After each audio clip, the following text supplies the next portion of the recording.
Yo, what's up? My name is Devin Jones. Thank you for taking the time to listen to another episode of the Neighborhood Heroes podcast. This is my co-host, Gloria Craig. We are shooting live from Neighborhood Connections, and today we have a very special guest. We know him as a classmate and a colleague, but we are going to go deeper into that conversation today. Welcome, Mr. Ivan Conard. Appreciate you, bro. Appreciate you, man. Such a pleasure to have you. We're really excited about this conversation because typical guests that we have on our show are people who have been working in the community for 20, 30 years, have long, expansive careers. And we wanted the opportunity to talk to someone that's our age, that's younger, who has a similar mindset that we figure that could give and pour into our younger audience as well. So We're really happy to have you here. Most definitely, yeah. I echo what Devin said. And we're gonna jump right in to the first question, which is just let us know a little bit about where you come from, your upbringing. I don't know if Devin already said this, but just for y'all to know, this is a Cleveland native. He's straight from the streets. So we wanna know, you feel me, a little bit about you, your upbringing, and how that has impacted you today. I appreciate that, Gloria. Just like these hosts just described, my name is Ivan Conard. Grew up in Cleveland, families from East Cleveland, and I was raised primarily in Euclid. As it pertains to just my upbringing, I would say that how I kind of phrase it and how I sit with it is I had a lot of examples right within my life, and I'm not trying to speak down on anybody, but a lot of examples of what I didn't want to become, right? So as it pertains to identity formulation, from a young age, I have a sister right now who's 8. Around that age, I identified that I wanted to be different, right? And from that standpoint, that difference was how can I help people, and also how can I help another young man where the situations that I was going through, if my older self was in that situation, how would he handle that situation? So I'm a social worker now. That's where, we went to school at Case Western, just finished my master's this past May. Got my license in May as a licensed social worker. That was a tumultuous time, but overcame that. And, as we were just speaking before the podcast, just being able to now sit with that idea of when I was, 8 years old, that's right? Mm-hmm. To create this identity, to create this person. Yeah. And now that I'm here, it's a blessing, right? And it's a transition that I'm able to now sit with and say, okay, Ivan, this isn't just it, right? I'm able to now give back and pour into that younger version of myself, but also what does that expanded version look like in regards to what's going on in this space. Yes. That's right. Thank you for that, for sure. That's right. When my first classes at Case Western, those were my formative classes I like to consider. I'm a young black man going to a PWI, predominantly white institution, and you often don't find role models when you're in these spaces and you're the minority. And so one of my first classes was with Ivan. And, I am often the person that I enjoy meeting people that I can look up to more than people that I don't. And so it was a wonderful opportunity to be in the class and space with him at that time because he was a good example. And so, it's good to see what happens next, and how that progress and that process happens, Yeah. If I can make a comment, man, I don't know if you knew, but throughout my first entire year at Case, I was working third shift. Yeah, right? I don't know if you knew that, man. That was one of the main things. That first class that started at 8 o'clock in the morning, I was getting off at 7. That's right. So to have that energy to say, this isn't just the education. I never viewed it as that, right? But also, how do you leverage, relationships? That's right. How do you leverage, network? And then not just with this piece of paper, how does that get to the next level? But okay, what does that action look like? You know what I mean? So I want to be in the field, right? I want to see, okay, what is going on in the city, in these organizations, which is where I'm interested in. How do I have an organizational impact? That's right. While I'm still learning what's going on in the books and, through the theory. That's right. I appreciate you though saying that though, man. Oh yeah, man. You always want to keep your role models around you. People often don't want to be around people that they either feel like they're better than them or they have better attributes. Or you want to be around people like that because iron sharpens iron. Exactly. And I think it's important to even think about the space that we were occupying at Case. That's right. And the fact that there are not a lot of African American men in social work. Or That's right. like y'all was a couple of the few, I don't even know if I see anybody other than y'all. Yeah, so it's to even think about that and what that looks like. and to see y'all come out on top, you feel me, like license, you know, the whole nine, even shout out to Devin for, you know, just getting done, 2 degrees under your belt. That's super dope. And it's like, you know, we did it, y'all did it in a space where you're not seen. So congrats to y'all, for sure, for that. Yeah. Like, well, I see Gloria, you know, you knocked sure. your degree out too. You know? Research positions and all of that, you know, only your book. Like excellence right here, though, you know what I mean? For sure, for sure. Devin, you wanna? Yeah. It's so interesting. I have a question about, I heard you speak about going to case and leveraging relationships and all that. So this is more of a question about professionalism and all of that. For sure. For the younger guests, for the people who may be in high school, college, whatever it may be, what is the importance in building relationships, and how does that connect to, I guess, your education, your work ethic? How important is that? How would you describe that? I got you. I'm trying to think how far back I want to think. I guess I could touch base on this, right? When I went to Morehouse, right? When I was seeking that, I didn't know what school I wanted to go to. So talking about high school, right?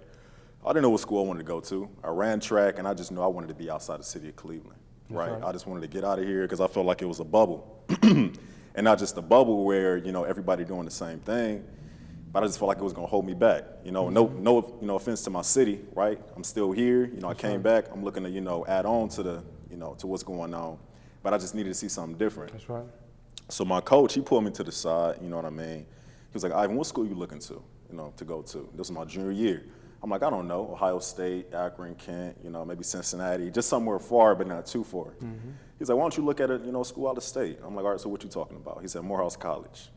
I'm like, I don't know what that is. I didn't even know what it was, right? You know what I mean? And, you know, I went to Euclid High School, so it was, you know, it was split, you know, half white, half black, you know, a couple foreigners here and there. But I'm like, I don't know anything about it. You know what I mean? And from that standpoint, he was like, no, I want you to look into it, right? So having that relationship, right? That introduction of having a black male in my life that poured into me, and that didn't just see me as an athlete, right? He saw what I was doing in the classroom. So that's that first piece, right? To identify that. I applied to Morehouse and I got in, right? So that was like, I was like, what? I actually got in? So to hear him have that belief, right? To have somebody pour into me that believed more in myself before I even could see it, right? To say, look, you can do it. Absolutely. You know what I mean? So I did it, applied for it, and I got in. Fast forward, about 2 weeks before new student orientation happened, right? I get a letter in the mail. Actually, I get a phone call, as I'm signing up for my room and board. Kid you not, right? Just got off the phone. I was supposed to run track in Morehouse. Just got off the phone with my potential roommate. I'm like, yo, what room did you, you know, identify with? Because the track team wanted us to be roommates, whatever. He was like, this is what I did. So boom, I'm doing it. I get a phone call. It was financial aid. I knew it. You know what I'm saying? And HBCU is different though. They know so how I don't know. They really know how to rain on somebody for I'm like, all right. And and it was an area code from Atlanta, from Georgia. So I'm like, all right, cool. Let me see what's going on. I answered. I'm like, hello, in the library. She's like, hey, is this Mr. Conard?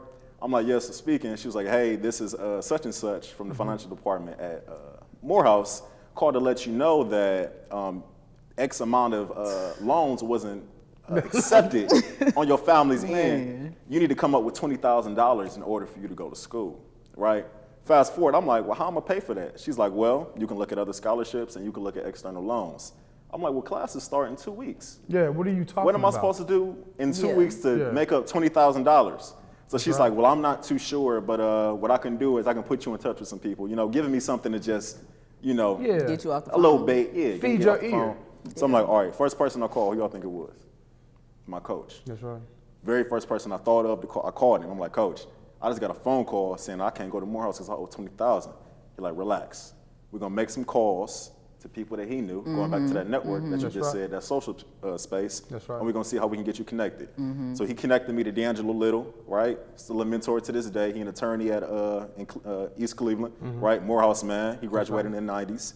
Introduced me to him. He like, yo, let me get to know this young guy, and he had faith in me. That's right. Right? He like, yeah, you can go there. How much you owe? You'll figure it out. We'll find it. Ended up introducing me to a whole. We actually went to a send-off, a Morehouse send-off, right? So let me break this down to y'all. I'm the only dude in there, right? Well, I don't know if I'm the only dude, but how everybody else moving, they excited. They're like, yeah, we about to go to Morehouse. We about to do this. I'm over here like, man, I still got $20,000. That's right. Can't even enjoy So, it. you know what I'm saying? The fun That's rate, what am I exactly how supposed to do? mine So, he doing the speaking for me. He said, listen, don't tell nobody that you need the money. Have fun, just talk and let people know, like, act like you already there, right? Fake it till you make it, basically, right? Act like you there, act like we good, just like they acting, right? So I'm like, all right, cool. I'm gonna hold my emotion. Long story short, they ended up giving me like $5,000, right?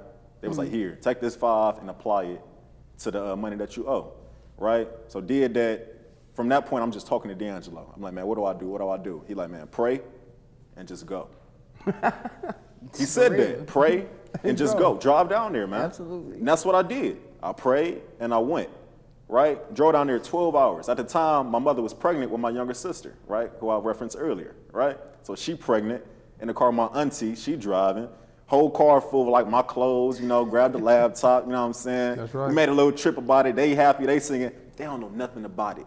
That's right. Only people that know about it is what you just leveraged, man. That network, right? My family don't got nothing to do with this. Why? right. Because I'm trying to change my family. Not change them, I'm trying to impact them in a positive aspect. You know what I mean? So long story short, end up driving down there. We get to the gate. They're like, hey, what's your son's name? She's like, Ivan Conard. They looking on the list. All right, we don't see your name. I need you to go to Gloucester Hall. I still remember it. All right, went to Gloucester Hall. Ivan, hey, you owe $20,000. I'm like, hey, I actually got $5,000 to apply it. All right, cool.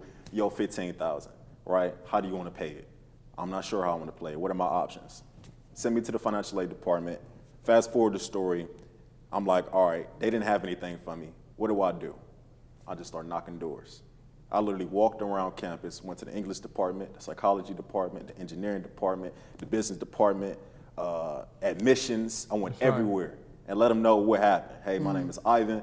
This is what happened. I really want to go to Morehouse. This is my GPA. This is my SAT, right? Give them my whole, my whole pitch, my whole resume, right? I sold myself, right? To let them know, my bad if I'm messing up the mic, to let them know that I'm tenacious about this, right? I got a passion to go here because going back to that first question, I know who I want to be and I know what I'm seeking. That's right. You know what I mean? So whole first day, everybody, no, we ain't got nothing. Come back tomorrow, we ain't got nothing. So what I do, all right, cool, slept on it, prayed that night, went back the next day, right? Meanwhile, everybody, right, going back to just like we had the send-off, everybody's happy, right? It's a parade going on, they got food, they got balloons, they got the cheerleaders out, football team, everybody kicking it, right? What I'm doing, going back to even with Case, man, I was working third shift doing it, I'm knocking doors, telling people, man, what my story is, so that I can get inside of this opportunity, right? Long story short, mom's called me, right? She's like, hey, Ivan, my feet hurt. She pregnant, right? I'm ready to go home. All right, what else do you need to do, right? So at that point, I knew that we were leaving tomorrow. Well, they were leaving tomorrow, right? So we was there for 3 days. They were leaving tomorrow. So I'm like, all right, what can I do to make this money up? So I'm like, all right, Ma, I'm gonna meet y'all at Gloucester, and then we're gonna go back to the house. Literally, this how God worked, man. I still remember it to this day. I'm walking out of the financial aid department, and I see a clean dude, bald head, spec glasses on, walking inside of the building I'm in. I hold the door open for him, and he sensed my energy. He said, hey, man, how you enjoying new student orientation? I'm like, man, it's going all right, man. I can't really, say anything outside of that. And he stopped me. He said, oh, let me talk to you. He was like, what's going on? I told him my story.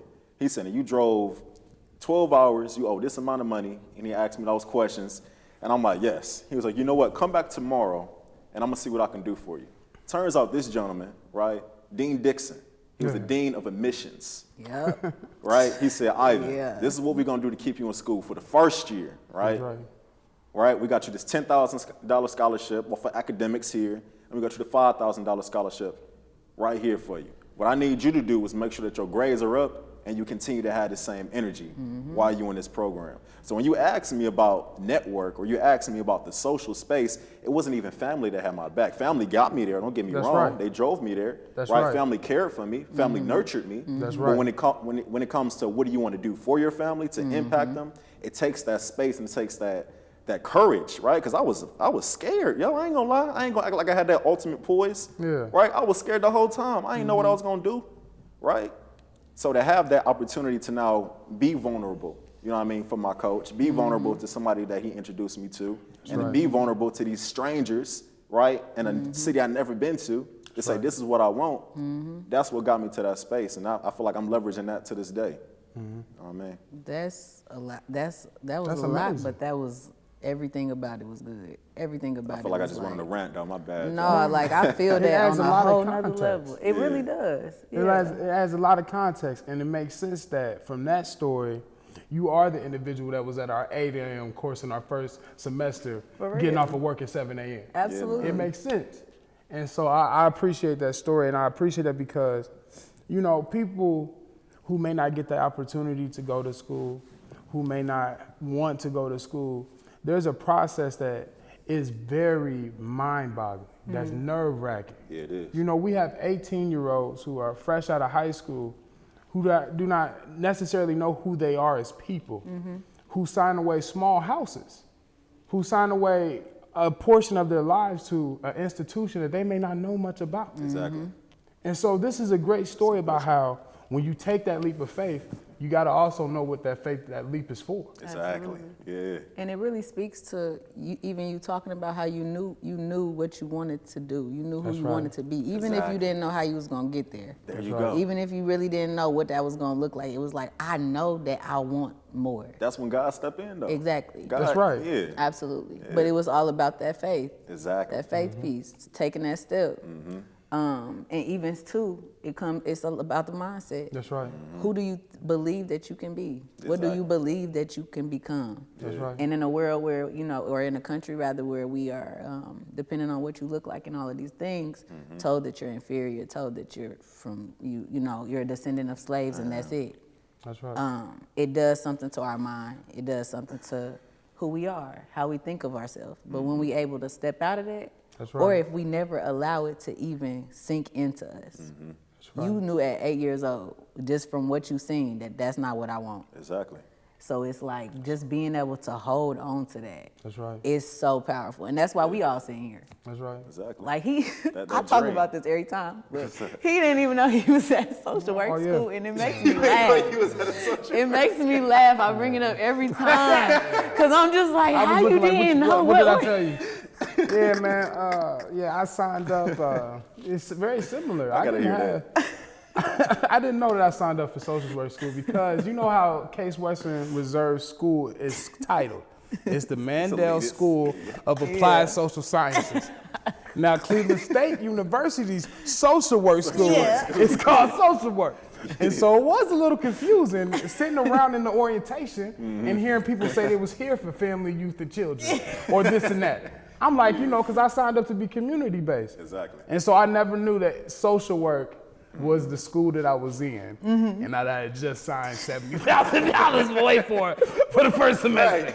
You said, what am I studying again? Hold up. Because listen, that tuition is different. That tuition hit. So whatever I was in, I knew I had to make it the best. Whatever I was in. And you know, For sure. and it goes back to that networking thing, because when I first got there, you know, we have great access as community practice students to great faculty members like sure. Dr. Robert Fisher, Dr. Chubb, you know, and so Mark Joseph. Dr. Mark Joseph, Dr. David Miller. And so I chose not to do the community practice because I felt like I was making relationships with those people, but I wanted that specialized practice. And so I chose older adults.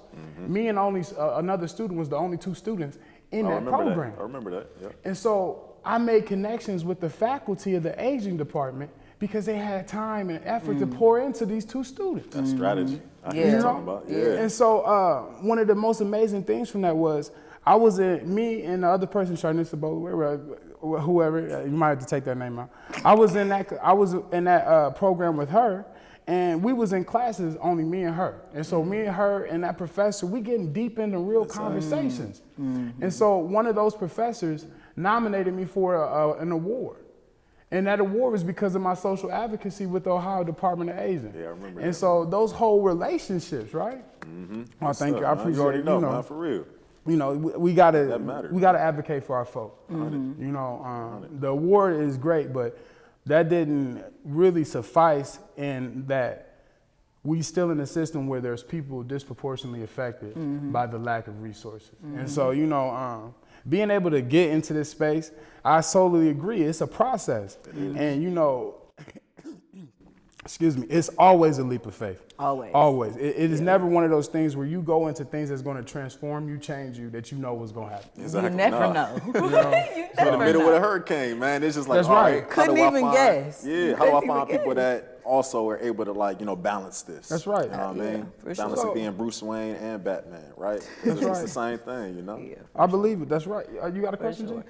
I mean, I was just thinking in regards to, like, as we was talking about after school, and we talked about, you know, how we all have had our own trials and tribulations after getting done, or you about to be done. So you was right. kind of like, I have no clue what's about to hit me. and that's okay. And that's all right. You'll be all right. He gonna make it. He gonna make it. You're going to be solid. I got my therapist. I guess, can you speak a little bit about, you know, your positions now, you know, and kind of that process, like after school, Right. you know, what did that look like? And just give us a little, something about that. No, that's good. I think even to build on what we were just talking about, I leverage my network. Mm-hmm. You know what I mean? To say, like, hey, I've graduated, to let individuals know, like, hey, I'm now on the market to work. And my interest is in organizational impact, right? So I love that meso level. How do we help organizations pivot to now help people, right? So rather, you know, those who feel empowered to seek assistance from organizations, That's right. how do we build that organization to provide that best service, right, for those individuals, right? So that's what I sought after, right? So I knew my space in this broad field of social work. That's right. It's just thinking about, okay, now who do I talk with, and like, how do I now build that leverage, right? So that's what I did, right? So before I came for this podcast, like I told you, Devin, I left a end of the year event with Heather Lenz. She's a professor at Case. And I consulted with her to help out with some of their projects. And then I was onboarded on, it's called the Engagement Group, right? So Monique Williams, she incorporated it, and we actually work with different organizations across the city, such as like Burton Bell Carr, Famicos Foundation, and we're working on the Woodhill Up Next grant. Gloria, I know you remember that. Yeah, $35 million grant for redevelopment inside of, you know, Cleveland. So basically going to add mixed income, you know, housing, going to have education programs. It's huge. Really looking forward to looking at that impact within the community. But my space is now thinking about, what does community engagement look like, right? So when you talk about gentrification, or you talk about those long-term residents who've been in that space, how are they also having that conversation of, this is what we want our community to look like, rather than these external organizations coming in from different states to say, this is how we want your space to look. Now, how are we integrating that integration, that engagement, excuse me, of community members? So that's like the organizational context, but I love working with people, right? That's so right. I still, you know, I got my license as a social worker, so I still work with young adolescent Black males who, you know, battle with anger, anxiety. That's right. I actually work with a group within Kent Roosevelt. It's a high school about 45 minutes away from the city. We utilize music, right? So we use music therapy to allow them to identify some of their internal, you know, battles that they have. And I just broke through with a young guy, so this is week 3, to just see them develop and grow. And this is like a mirror, right? Going back to that, you know, that casualty when I was younger, to say, how can I give back? Now to see them unpacking some of their traumas and unpacking who they want to be and build that identity, and to pour into them some resilience, right? And to let them know, you know, they don't know my full background, and they don't know all the, you know, the good, but I show them a balance, right? Hey, this is the good, and this is the bad that it came with. But nevertheless, it goes with leveraging your network, holding tight to your dream and your identity. So yeah, man, that's what I did. Leverage, you know, my relationships with my fraternity, with the professors, and just really had a leap of faith and just fell forward with it. That's right. You You know, I heard you briefly mention some of the work you're doing with the Woodhill Development. Yeah, man. We had, our last guest on the show was Marilyn Burns. She's a long Oh time. yeah, I'm hip to it. Yeah, Right. Very passionate woman. That's right. That's right. Means man. business. And means business. Straightforward. And we, Ivan, I'm not gonna lie to you, we made her a promise that after about she was on our show, that every person that had any dealings with this project and with this project with people's lives impacted, that we will hold them accountable and we'll ask them the serious questions, regardless of the relationship we had. And I didn't know that you was working with Woodhill on that project. 100. Yeah. But my question, and I get straight to it. Talk about it. You know, this is a great opportunity. I would never say it's not. How is it that you feel the people who are involved, because I don't know the organizations, I don't, you know, all I know is the change that's coming. Do you feel as if they are looking to be accountable to the residents and the people there? Do you feel as if they're That's a good question, man. taking this into account when they're investing this money? 100%, Is this a lot man. of money? Yeah, it is. It's huge, right? So the spaces in which, so to answer your question straightforward, yes, right? But it's how I look at it, it's bi-directional, right? So the door has been open, right? So we have these different transformation teams that we're naming it. We have people, we have neighborhood, and we have community, right? So we're thinking through how are we acknowledging those current residents or community members, whether that's residents, pastors, business leaders, right? Who's in this space? And we're opening up the doors to say we're giving you this space, not even giving you this space, right? But we're this is a bi-directional, this is a relationship to say this is how we want to impact people. A dialogue. Right? This is how we want to impact the infrastructure or the neighborhood, and this is how we want to impact the community overall. What we're finding is how we engage and how we're outreaching for these different spaces, right? Whether that be pastors, people. It's what does that look like in this time of distrust? And that's one thing that I've learned, right? This community has been traumatized from different organizations coming in and taking advantage of them. That's right. Right? So to answer your question straightforward, yes, but how are we acknowledging some of those traumas? Exactly. Or how are we acknowledging that, hey, you've been taken advantage of for the past 20 years, That's right. right? Your house is now underwater as it pertains to, loans That's or, right. however you want to describe it. So when you say, is the opportunity open for this transformation? Yes. But are we overlooking some of those traumas and overlooking some of the adversity that these families and individuals have experienced that are still there? Many of them have, left. That's right. Right? I would say that we could do a better job at that. Yeah. Moving forward, it's so interesting because when you move to Cleveland, you learn that the city is a lot smaller than you think. 100. And a lot of the big organizations, the big community leaders are involved in this. And so it's so interesting to see how, people there are worried. And so from us outside, this may be a good position for one person. This may be a great opportunity to network for someone else, but this is their livelihood. Exactly. And Exactly. I'm from Dayton, Ohio. And so what it most reminds me of from back in Dayton is this place called Western Manor. And it's a similar thing, but they didn't reinvest in the Western Manor. They let it go. And so I think that there is great value in reinvesting into our communities, because the other option is that it could be either where it is now currently, or it could be abandoned. And so the idea of investing, I think, is amazing. And so it's just that we have to hold people accountable. So I'm glad that we actually got that chance to ask you that question, because we have leaders who have a great influence over this. So. Most definitely. And to kind of go off what you were saying in regards to like the unaddressed trauma, it's like not only acknowledging the trauma, but working toward that healing process. Yeah, we lose the healing. Exactly. We You do can't not rush it. we do not think about the healing process. I We don't agree. think about what that looks like. Or what even that is, because we're interacting with different generations of people who have experienced this trauma. So they all have taken it in different ways and are dealing with it in different ways. But the main, effect is the distrust. And so even when you got us coming in and we might look like you, we might talk like you, Exactly. but you like, You got the name tag on. you Yeah. have a see what's name coming. tag. You I see wearing that what band. I don't know. You wearing that lanyard. You black, you got your eyelads, whatever you got going on, but I see who you represent. Exactly. Yep. So it's kind of like, how do we go about that? What does that healing process look like? And where does it even start, And obviously those are things that we still kind of got to work through and figure out. Yeah, I don't got that And it answer. take time. Yeah. What I'm learning is that in a lot of situations, investment is not equivalent to love. Investment is not the equivalent like that. to access. Just because you invest something into that does the lives of the people change. And so what studies have actually shown is that in middle income communities, it is a higher level of community engagement, higher opportunities for those within those communities. And so it's just how we implement it. And it's really a lot of things in Cleveland, from their conception, if they're applied correctly, they can be countrywide models for success. And this could be one of those. Exactly. Yeah. Woodhill could really be one of those, definitely with the sustainability aspect to it.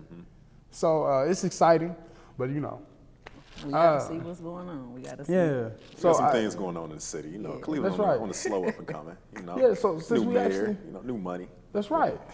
Well, since we actually talking about Cleveland, and I remember you saying that you have family from Cleveland, East Cleveland, but you grew up primarily in Euclid. Yup. But I feel like when you're from the area of Cleveland, there's a certain identity that you have regardless of if you're from Bedford Heights or this or that. Yeah, it's all Cleveland. Yeah. What is like your favorite thing about the city, and what is that? How has that thing impacted your life? Oh man, yeah. I think for real, like Cleveland, I don't know why. Like wherever, like when I was at Morehouse, you know what I'm saying? When I was in South Africa when I studied abroad and we were in the NBA championship, right? 2016. We always looked at as the underdogs. That's right. You know what I'm saying? But we got so many champions in the city. That's right. You know what I'm saying? From football to boxing, That's from right. attorneys, you know what I'm saying? Right. We got the most presidents, you know what I'm saying, in the state of Ohio. That's right. You know what I mean? So if you want to go on the macro on the state side. But as pertaining to Cleveland, I just feel like we like to get it done. That's right. You know what I mean? When it comes down and it gets dirty, right? Who wants to go at it? I can say that my city can go against any other city That's on the right. planet. You know what I mean? So as it pertains to, you know, like all those core areas, that's what I love about my city. That man. grit. The people. Yeah, the grit and to be able to get your hands dirty. You know what I'm saying? We just had an upset on our mayoral, election. That's right? right. Individuals right. thought it was gonna go one way. Yeah. We said, That's no. Let's take back the city. You know what I mean? Right. Let's take back the city. You know That's what I right. mean? Let's For make sure. it be what we want it to be. You know what I Yeah. mean? So that's what I enjoy about the city, yo. You never can Yeah. count Cleveland out. That's right. You know what I mean? Yeah, and I appreciate hearing that perspective. Yeah. I feel like, cause I'm from Indianapolis, so like my perception and what I've been told from Cleveland residents is not good of their own city. But I also understand that there are so many different things that contribute to that perspective, and it's like for me coming in, I'm like, I love it here. Right. For real. Like it. Yeah. Like I really mess with Cleveland. Coming like from for the real. outside in, yeah. Yeah, and Absolutely so love when it. I'm asked, like, I had to why? leave to appreciate it, though. I hear you. I love Cleveland, and I wish that people who are from here, more people from here, loved it as much as I love it, because I see so much potential. I see it like a lot, and go ahead. No, I mean, I hear you, and I mean, as I recollect, the frame of mind that I've seen is how can I get out, and then how can I, blow up? You know what I'm saying? How can I get out the city and then have this, immaculate level of success? Yeah. You know what I mean? Yeah, right. So I got multiple people I can name, right? From Lyndon Stevens, who plays football at the, for the Steelers. Yeah. Montana Love, who's a boxer. Freshie, you know what I mean? Who's a artist. We got so many people who are our age right now making this change, and they still in the city, or they move around, but they still put Cleveland on the map. Shout out to y'all. You know what I mean? So shout out to my guys. So the frame of mind can be, okay, how do I not only put the city on my back, but how do I get out and highlight it That's in these right. different spaces? Like, you know what I'm saying? So, Right. and I don't know, maybe some people might have a crab in the barrel mentality, right? If I can't get out, I'm holding the next man down, right? And that's another story for another time. We won't pour energy into that, but it's real, and it happens. But I will never say that we don't have any jewels in the city, because we're making history right now. You know what I'm right. saying? We For got sure. many people that's doing great things in the That's city. right. Yeah, for sure. right. I definitely agree. Yeah. As I hear, when we speak about like Cleveland and this idea of what it is now, where is it different from when you grew up, from like your childhood? Where's some of the key differences that you see in the city? Are they good or bad? You saying where I see some of the key differences in the city? Yeah, from when you grew up to now. And then Right. if you want to take it a step further, where is it going? Where do you see it going, kind of? Yeah. I mean, realistically, and I'm being comparative, to be honest with you, from the different cities that I lived in, such as like Detroit, Atlanta, and Johannesburg, South Africa. I would say Cleveland is being a little bit more, going back to that, new elected mayor, we're being more fluid as pertains to how we want to transform our city, right? So to have this $35 million grant coming in to transform infrastructure in this space, political, right, aspect, right? What does it look like to now have different individuals in these Taking spaces space. to have, Right. to have this space to advocate, right, for spaces that maybe individuals haven't. But to be honest with you, man, I feel like we had a great pivot point to say, how do we want to construct what Cleveland looks like for the next 10, 15, 20, and so forth years? right now. You know what I mean? We had a great pivot point where we could say, this is how I want to set up either a family, my business, you know, my personal, you know, aspirations in the city. Right now is the time to do so, man. So as pertains to opportunities in the past, you know, as I reflect on family, I can't say that that was the same opportunity. You know what I'm saying? That we're given now, you know, as pertains to that upward mobility. So I think that we on the up and coming as pertains to that economic mobility, political, just overall, social mobility. you know what I'm saying? Personal fulfillment. Yeah. Yeah. You got a question, Jim? Yeah, like, so as you mentioned, like aspirations and things of that nature. So what are like some of your end goals? Oh, good question. Good question. Got you. So some of my end goals, I can give you my 8-year plan. So my aspiration, to be honest with you, I want to be a professor. That's my goal, right? I want to be a business professor, and I want to impact organizations. I want to impact business leaders, right, in the social sector, right? So what does it look like to lead and to guide organizations, right? Going back to that pivot point on thinking about individuals who feel empowered to seek help or who need assistance. How are we molding the leaders in the organizations to then have that greatest impact, right? So my goal is to be a professor and to educate not only students, but also add to literature, and then prayerfully, you know, create a research institute where I'm able to consult and allow students to work with me and have a applicable or a field experience to then learn how to, you know, impact some of these organizations. So that's my goal. So as it pertains to where I'm looking, that's what I want to do. I want to be able to be I got that wrote down. Oh yeah, it's already done. It's going to happen. I know that's right. I had Claim that. Yeah, I had a conversation earlier. That's right. Yeah, the Claim program that. at Wharton, man. He already told me, like, where? it's crazy how Wharton Business School. Okay. Yeah, in Pennsylvania. Yeah, so he already said, he like, yo, man, you way ahead of where I was. Right, and it's still like I'm still looking at that next thing, right? I'm still hungry. Always. You know That's what I'm right. saying? I That's still right. feel like I owe 20,000 somewhere. I still feel like I gotta wake. You know what I'm saying? I still feel like I gotta move off an hour. You know what I'm saying? That invisible hand still tapping on my shoulder, but it's like no. And then after I graduated, I had to release that. So to be honest with you, after I graduated, I feel like I hit this point where I wouldn't say I was complacent, but I was at like a standstill to think, what does this next level look like for me? You know what I mean? As pertains to getting my license, right? Getting this, you know, degree, finding the field of work that I wanted to work in, I still wasn't fulfilled. I'm still not fulfilled at the moment because I love the aspect of research and educating and having that space to now pour into people, right? She was just saying, You know what I mean? I love that mentality, right? I love that position of thought, right? So when you ask me what's my aspirations, that's as simple as I can put it, right? I want to talk about it, I want to pour into people, and I want to do work. Yeah.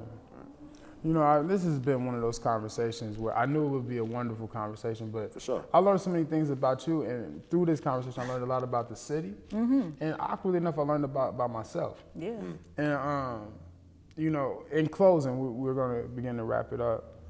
What would be some call to actions for our viewers and for our listeners, or what would be something that you want to bring to their attention? Man, it's a lot of money out here, y'all. I'm gonna be honest. As it pertains to grant funding, how I would say a call to action is don't be afraid to speak up and look for a space to collaborate and advocate for whatever issue that is, right? So a lot of social isolation going on with youth. Infant mortality is crazy in the city still to this day. That's right. You know, COVID, of course, is still, you know, hectic, man. I actually lost my pastor last week, y'all. I'm going to her funeral tomorrow. I'm sorry to and hear she that. had COVID for about a week and passed away, y'all. I'm sorry to hear that. Appreciate that, y'all. So as pertains to what you want to do right now in the city, however you want to look at it for a social impact, it's money out there to do so, and it's connections. So all I ask is just, y'all be vocal with it, right? You don't have to have the right, you know, vernacular, right? You don't have to articulate yourself right? That's what we here for, right? We'll get that end result in. That's right. What I'm looking for is people that have energy, tenacity to say that, hey, this is the issue that I want to fight for. I don't know how I'm gonna get there, but I want to find the right people to get to it. So if I had a call to action, it'd be that. For sure. Thank you for that. Anything else? Would you have any more? I mean, hey, y'all already know we'll be here. Another episode of Neighborhood Heroes. Right. Thank you to Ivan Conard for coming, sitting with us, talking to us. Appreciate y'all Pleasure for to having have you. You always welcome back. And catch y'all next time.